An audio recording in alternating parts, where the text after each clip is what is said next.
केंद्रीय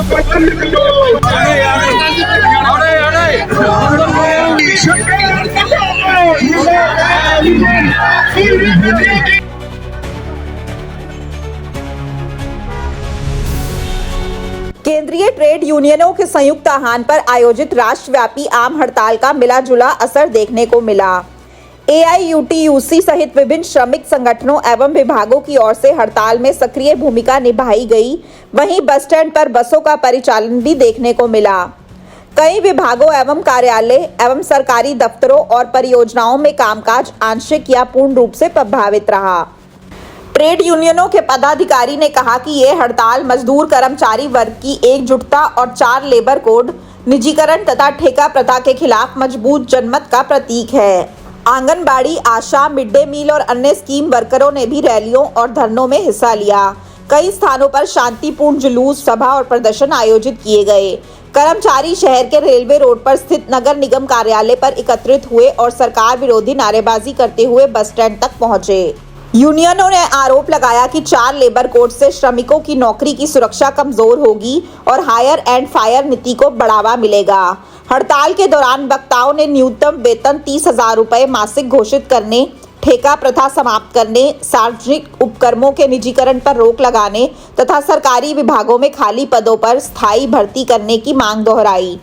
पुरानी पेंशन योजना की बहाली, NPS और UPS समाप्त करने तथा मनरेगा के तहत 200 दिन काम और 800 रुपये दैनिक मजदूरी सुनिश्चित करने की मांग भी प्रमुखता से उठाई गई। ट्रेड यूनियनों ने हड़ताल को ऐतिहासिक और चेतावनी स्वरूप बताते हुए कहा कि यदि सरकार श्रमिक कर्मचारी वर्गों की मांगों पर सकारात्मक पहल नहीं करती है तो आंदोलन को और तेज किया जाएगा। संगठनों ने हड़ताल को सफल बनाने के लिए देश भर के श्रमिकों, कर्मचारियों और आम नागरिकों का आभार व्यक्त किया तथा भविष्य में संयुक्त संघर्ष जारी रखने का संकल्प दोहराया।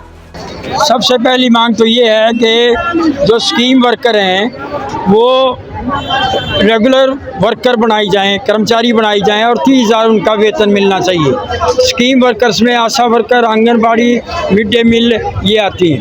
दूसरा ये है कि जो कच्चे कर्मचारी हैं, जो ठेके पर कर्मचारी हैं, वो रेगुलर किए जाएं, क्योंकि आजकल ये कच्चे लोगों से ही काम करा रहे हैं।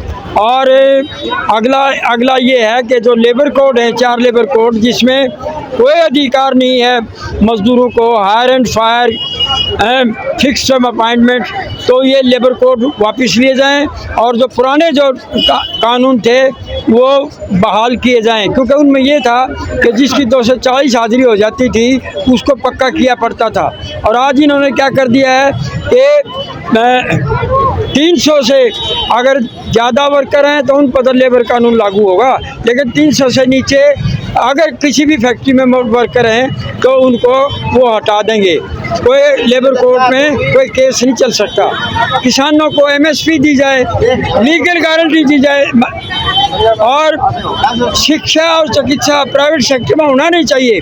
ये जो रोडवेज है और पब्लिक सेक्टर है इसको बेचना ये बंद करें। और ये जो डील हुई है, जो ये डील कह रहे हैं, वैसे तो इन्होंने बेच दिया है देश को। ये डील ख़त्म होनी चाहिए, क्योंकि इससे खेती उजड़ जाएगी और किसान बर्बाद हो जाएगा। किसान बर्बाद होगा तो मजदूर भी बर्बाद हो जाएंगे। आज हड़ताल पूरे देश में की जा रही है। जो सरकार श्रम संहिताएं लेके आई है, जो लेबर कोड नए लेके आई है, उनको रद्द करवाने की हमारी मांग है। न्यूनतम वेतन 30,000 रुपए दिए जाने की मांग है। महिलाओं के लिए जो रात के समय में काम करने की जो खुली छूट दी है, इसको रद्द करने की हमारी मांग है। और तमाम जो पक्के सरकारी विभागों के अंदर महिलाएं काम करती हैं, चाहे किसी भी क्षेत्र में वो काम करती हो, उनको पक्के रोजगार के लिए हमारी ये मांग है। आशा, आंगनबाड़ी, मिड डे मील सबको पक्का कर्मचारी बनाए सरकार और न्यूनतम वेतन 30,000 रुपए देते हुए सभी सुरक्षा लाभ दे। और हम जो है सरकार जो निजीकरण कर रही है, तमाम विभागों को जो बेच रही है, इस निजीकरण पर रोक लगाए जाने के लिए आज ये हड़ताल है। हमारी मांग है कि लेबर कोड रद्द हो, निजीकरण पे रोक लगाई जाए, नौजवानों के लिए रोजगार का प्रबंध हो। सरकार ने जो 4 साल की नौकरी कर जल्दी है। हमारी मांग है कि ये नौकरी जैसे पहले नौजवान बच्चों को मिलती थी और वो 60 साल की उम्र तक नौकरी करते थे, उनको वो नौकरी वैसे ही मिलनी चाहिए। तो एक दिन की हड़ताल है, आगे की क्या नीति रहेगी? आज ये एक दिन की हड़ताल है और सरकार को हमने ये बताया है कि अगर ये सरकार ने श्रम संहिताएं रखी और ये लेबर कोड रद्द नहीं किए तो देश का जो तमाम मजदूर कमेरा वर्ग है वो मिलके जो है हड़ताल को, इस आंदोलन को आगे बढ़ाएगा। अब सरकार जो है किसानों को भी, मजदूरों को भी, तमाम को जो है पूंजीपतियों के हवाले कर रही है और हमारे जो है तमाम सारी व्यवस्था को सरकार जो है पूंजीपतियों के दबाव में बेच रही है। इस देश को हम बेचने नहीं देंगे। इस आंदोलन को हम जारी रखेंगे और आंदोलन को पूरे देश में ही तेज किया जाएगा। हमारा संघर्ष एक ये 4 लेबर कोड बंद करवाने के लिए, इनमें मजदूरों को हितों की अनदेखी है और 10 साल 20 साल 15 साल से कच्चे कर्मचारी लगे हुए हैं, उनको पक्का करने की मांग है। ग्रामीण सफाई कर्मचारी लंबे समय से काम कर रहे हैं, उनको गुजारे लायक वेतन नहीं दिया जाता और 20 साल हो लिया ग्रामीण सफाई कर्मचारी पक्के हैं। सबसे पहले हमारी ये कच्चे हैं। सबसे पहले हमारी ये मांग है कि ग्रामीण सफाई कर्मचारियों को पक्का करे।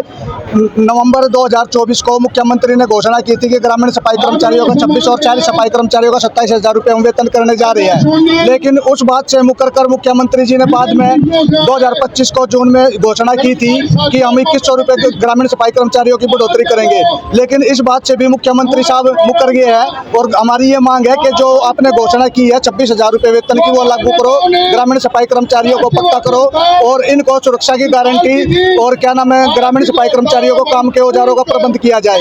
इन मांगों को लेकर हम आज राष्ट्रव्यापी हड़ताल में शामिल हुए हैं। आज जो राष्ट्रव्यापी हड़ताल का जो आह्वान किया गया था उसके मद्देनजर सुबह 4 बजे से हमारा पूरा ऑफिशियल स्टाफ, महाप्रबंधक सहित हमारे गाड़ियों का प्रशासन चलाने में लगा हुआ है और हमारी तरफ से अभी तक। क्या आप स्टॉक मार्केट में एक सफल और प्रोफेशनल ट्रेडर बनना चाहते हैं? तो जुड़िए ट्रेडिंग गुरुकुल से, जहां आपको मिलता है 19 साल से भी ज्यादा का भरोसेमंद अनुभव। 6000 से भी ज्यादा स्टूडेंट्स को हमने सिखाया है लाइव मार्केट में ट्रेड करना। यहाँ सीखें स्टॉक, फॉरेक्स और क्रिप्टो ट्रेडिंग बिल्कुल बेसिक से। अपनी स्किल्स को अपग्रेड करने के लिए हमारी ट्रेडिंग गुरुकुल ऐप इंस्टॉल करें। आज ही कॉल करें और अपने ट्रेडिंग करियर की शुरुआत करें।